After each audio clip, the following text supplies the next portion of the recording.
Hello বন্ধুরা, আজকে চলে গেছিলাম নৈহাটি বড় মায়ের অন্নকূটের অনুষ্ঠানে।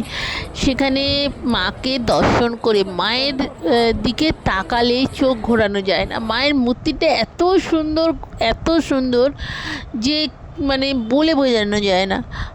মাকে দর্শন করার পরে আমরা ভোগের জন্য কুপন কাটিনি, ভোগের জন্য লাইন দিয়েছিলাম, কিন্তু লাইন চলে গেছিলো গঙ্গার ধার পর্যন্ত। সেই গঙ্গার ধারে পর্যন্ত গিয়ে ভিড় যে লাইন দিয়ে সেখান থেকে আমরা পাশে ব্রহ্মময়ী কালী মায়ের মন্দিরে, অমাবস্যার জন্য মায়ের মন্দিরটা এত সুন্দর সাজিয়েছে। আমি খানিক্ষণ বসে জপ করলাম, পুজো দেখলাম।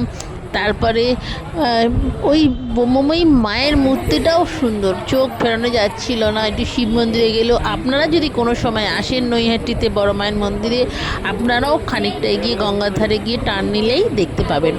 আর সবচেয়ে বড় কথা, মায়ের যেখানেই যেরকমই রূপ থাকুক, মা মা মা সন্তানের মঙ্গলের জন্য সব সময় আমাদের সঙ্গে সঙ্গে থাকে।